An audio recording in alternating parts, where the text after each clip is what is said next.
Some goodbyes don't slam doors. They leave quietly, taking the illusions with them. And only with time does it become clear. Sometimes it's better to lose someone than to spend a lifetime beside someone who was never truly with you. Hello, my friend. I'm so glad you stopped by my channel. If you're here for the first time, don't forget to subscribe and share this video with your friends or family. It really helps my channel a lot.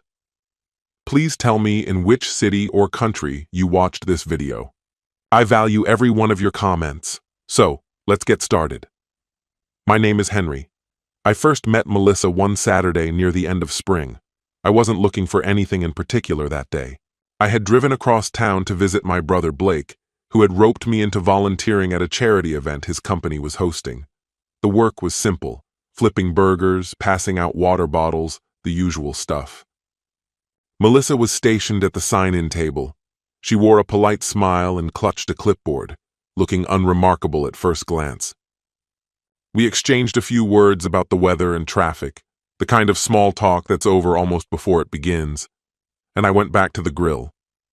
Truthfully, if you had asked me her name the next morning, I probably wouldn't have remembered it. About 3 weeks later, we crossed paths again at Blake's backyard barbecue. She arrived with one of his co-workers, Lauren, whom she knew from some professional networking circle. This time, Melissa seemed more relaxed, holding a glass of wine and laughing easily, like she genuinely wanted to be there. We talked longer this time. She asked me about my work, and I asked about hers. Melissa mentioned she freelanced in marketing. I told her I worked in private security management. She listened carefully, not just out of politeness, but with real attention. Later that evening, we found ourselves by the cooler at the same time. She glanced at me and casually asked if I lived nearby. I told her I did, just across the city. That was the extent of it. No flirting, no awkward setups. Before she left, she asked if I'd like her number. I said sure. She typed it into my phone and walked away. From there, we started texting. A few calls followed, then casual meetups, coffee, dinners, lazy weekends together. It all unfolded slowly, naturally, not boring but measured, without drama or games. Looking back, that quiet beginning was the real warning sign. Silent starts don't come with flashing lights. That's how it began with Melissa. We dated for nearly 2 years, never rushing. It wasn't some grand, sweeping romance. It was simple, comfortable. She loved organizing things: weekend trips, double dates, movie nights with themes, while I preferred quiet dinners and unhurried Sundays. Still, I adapted because it made her happy. She once said to me, "You don't push people, you give them room." I took it as a compliment. A year into the relationship, we moved in together. We found a modest townhouse on the city's outskirts, quiet, clean, affordable. She set up a home office in the spare bedroom for her freelance projects. I turned the garage into a small gym. We split everything evenly: bills, chores, furniture, and it all felt balanced, practical. When I proposed, it wasn't some grand spectacle. Just the two of us, dinner at her favorite Italian place, and a ring tucked into the dessert box. She cried, said yes, and held me like she had been waiting her whole life for that moment. 6 months later, we married. The ceremony was small, about 50 guests, in Blake's backyard. Melissa handled most of the details: color schemes, seating plans, all of it. My role was simple: show up, smile, say the vows. Shortly after the wedding, I got an offer for a management position at a larger security firm. It came with a bigger salary and more responsibility, but also long hours, late-night shifts, weekend work, and occasional travel. Melissa encouraged me. "You should take it," she said. "We'll figure it out. It's for our future." So I accepted. The first few months were chaotic: training, trips, late-night calls. I kept telling myself it was only temporary, just part of moving up the ladder. Things would settle down eventually. Melissa got busier too, landing more freelance clients. Most nights, I came home to the faint smell of old takeout and a dark house. We exchanged a few tired words, shared a quick hug, a kiss, and collapsed into bed. It didn't feel like romance, more like a partnership. At least, that's what I thought. Now, I see it differently.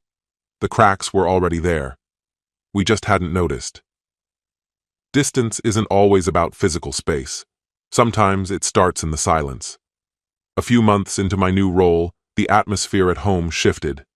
At first, it was subtle. Melissa stopped asking about my business trips. When I mentioned difficult clients, she hardly responded, clearly distracted. She gave up cooking, saying she didn't see the point if she didn't know when I'd be home. "Why bother if you're never here?" she said. I tried adjusting, coming home earlier when I could, cutting back on travel, but it didn't help. Melissa grew irritable over small things, dishes left out, groceries forgotten. She rolled her eyes more, laughed less. One night, after a long, miserable return trip from Phoenix, delayed flights, reroutes, barely 3 hours of sleep, I dropped my bags and collapsed onto the couch. She didn't even glance up from her laptop. "Hey," I said, trying to sound upbeat. "Miss me?" Without looking away from the screen, she muttered, "You were gone?" I laughed, thinking she was joking, but when I looked closely, I realized she wasn't even pretending. That night, lying in bed, she turned away and whispered, "Are you even happy? With the job? With us?" I stared at the ceiling, blindsided. What kind of question was that? "It just seems like you don't want to be here," she added. I sat up. "Melissa, I'm doing this for us. The job gives us security, the house, the bills, everything." She said nothing. She just pulled the blanket tighter around her. After that, things only got worse. She started framing her frustrations as questions, and then the accusations began. "Ever get tempted while you're away?" she asked one evening, her tone soft but laced with accusation. It wasn't really a question, more of a challenge disguised as casual interest. Before I could respond, she pressed on. "Maybe you prefer being anywhere but home." And then, without a hint of hesitation, she dropped it. "You're seeing someone, aren't you?" I stood motionless, coffee cup warming my hand, staring at her like she had just spoken in code. "No," I said calmly. "And honestly, I shouldn't have to defend that." She let out a short, dry laugh. They all say that, right before they get caught. There was no point in trying to argue. She'd already made up her mind. That night marked the first time I didn't sleep in our bed. A few weeks later, she announced she was going away for a couple of days. "Rebecca invited me to her lake house," Melissa said, slinging an overnight bag onto her shoulder. "Just the girls. No work, no drama, no men." I gave a small nod. "Sounds good. You could use the time away." She brushed a quick, impersonal kiss across my cheek and disappeared before my coffee lost its steam. At first, I wasn't suspicious. Not until later that night. Around 10:30, my phone buzzed with a message from Rebecca, something ordinary, asking if I still recommended that patio heater we had once discussed at a barbecue. I casually replied, "Hope you all are enjoying the lake." Her response came almost immediately. "Huh? I'm not at the lake. I'm home. Why do you ask?" I stared at the message, feeling my pulse stay steady. After a moment, I called her. Rebecca picked up on the second ring. "Hey," I said, keeping my tone light. "Is Melissa not with you?" There was a slight pause. "No," Rebecca said cautiously. "Haven't seen her in a while. Is everything okay?" "Yeah," I replied easily. "Probably just a misunderstanding." I ended the call without panic, without any rash messages. Instead, I sat on the couch in front of the muted TV, letting the reality sink in. The next day, close to noon, Melissa walked back in like nothing had happened, sunglasses still on, a caramel latte in one hand, a wide, cheerful smile on her face. "Hey, babe," she chirped, tossing her keys into the bowl near the door. "The trip was amazing. We should go together next time." I waited until she kicked off her shoes before asking casually, How's Rebecca these days? Without hesitation, she answered, Good, still obsessed with those true crime podcasts. Had them playing non-stop during the drive. I nodded slowly. Interesting, I said. She texted me last night, said she was at home. The words hit her like a slap. Her hand, midway to setting something down, froze in midair. You're lying, I said, my voice even. It wasn't a question. Her eyes darted to the door and back to me, calculating. Finally, she exhaled. Okay, she admitted. I wasn't with Rebecca. Then where were you? Silence. Melissa, I said again, firmer this time. Still silence. Eventually, she mumbled, It's not what you think. I leaned back, studying her. Then you'd better explain it to me, because I'm not making guesses. And that's when everything began to unravel. She sank onto the couch across from me, arms crossed tightly as if trying to shield herself, a defiant set to her jaw that didn't quite mask the cracks forming. I was with Justin, she finally said, voice barely above a whisper. You don't know him. Should I? She hesitated, the words dragging out. He's a consultant, works with some of my clients. I locked eyes with her. Is this just business? Or is it more than that? She blinked slowly, deliberate. It didn't begin as anything else. And how did it end? I pressed. Silence expanded between us until she leaned in, her voice edged with something sharper. You want the truth? Fine. You've been absent, Henry. Sure, you were around physically, but emotionally? You checked out a long time ago. I stopped existing to you. Justin, he actually sees me. He listens. I nodded slowly, absorbing the blow.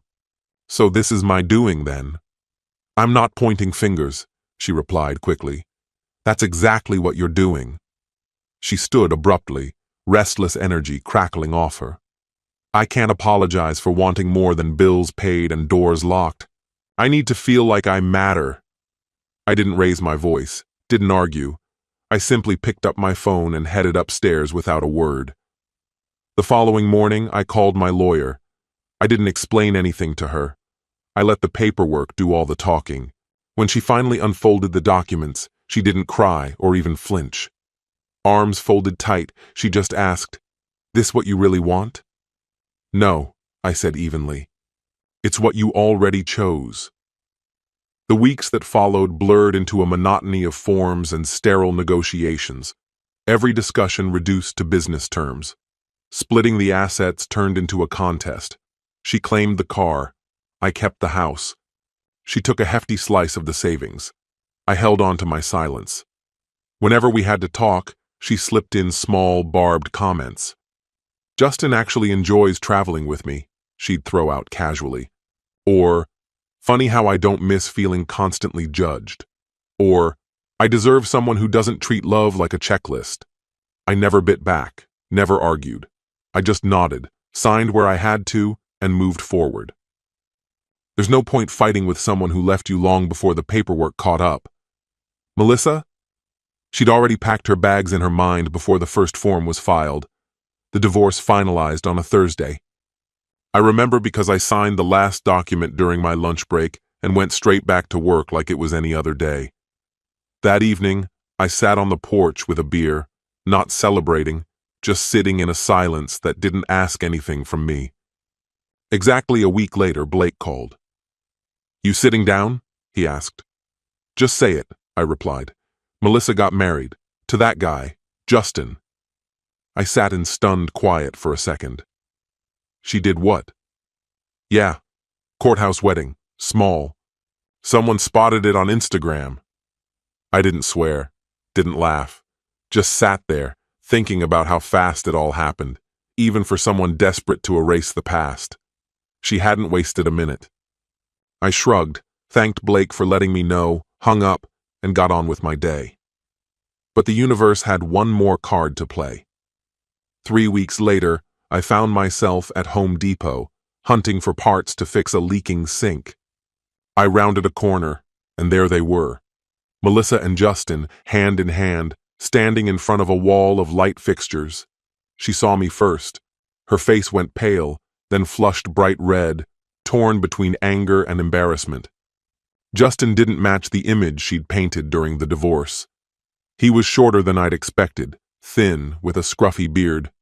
His oversized shirt made him look even smaller, awkward, like he didn't quite belong in the hardware aisle. I glanced at her, then at him, and couldn't stop the small smile from forming. "Hey," I said. "Hope you're doing well." Justin gave a stiff nod. Melissa's smile was forced, brittle. "We're good," she said, clinging to his arm like he was some kind of shield. "Take care," I offered, and walked away without a backward glance. The smile wasn't bitterness. It was clarity. Under the buzzing fluorescent lights of a hardware store, it became glaringly obvious. She thought she had upgraded. She thought she had won. But it was clear, crystal clear, who had truly come out ahead. After that, Melissa barely crossed my mind. Not from anger, just like you forget a street you don't take anymore. I focused on work, renovated the house, took up running again. No dramatic reinvention, no revenge plot, just stability, just peace. A few months later, I ran into Samantha, an old friend of Melissa's, outside a cafe. She strolled over, sunglasses in hand. "I heard about everything," she said, her voice lowered. "Always thought you were too good for her." I gave her a polite smile. "Thanks." She lingered a bit longer, then asked if I'd like to grab a drink sometime, just to catch up, she said, as friends. But we both knew the subtext. I declined, gently but firmly. She blinked, surprised. "I'm not interested in reruns," I told her. The truth was, I wasn't looking for anything. I needed space, needed to stop viewing relationships as problems to solve. I wasn't bitter, just finished. I've thought about it plenty since. Not about Melissa, not really. About the entire experience. What it cost me, what it taught me. Here's what I've learned. If someone wants to misunderstand you, they will. You can explain yourself, plead your case, bend over backward, but if someone's determined to cast you as the villain, they'll find a way. And if defending yourself becomes a daily battle, leave. That's not love. That's a war you'll never win. Melissa didn't break me. She gave me something far more valuable: clarity.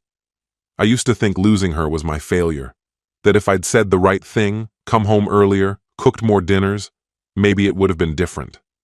But now I see it clearly. She had already left long before she physically walked away. People like her don't want partners. They want spectators. Someone to validate, to cheer, to feed their egos. That's not who I am. When I first met Melissa, she barely registered, a blur in the background. And now? That's exactly what she's become again. Just another face in the crowd, one I pass by without a second glance. This story has come to an end. What's your opinion? Share it in the comments, my friend. And if you like this story, check out other exciting videos on my channel. I'll say goodbye until the next video. See you.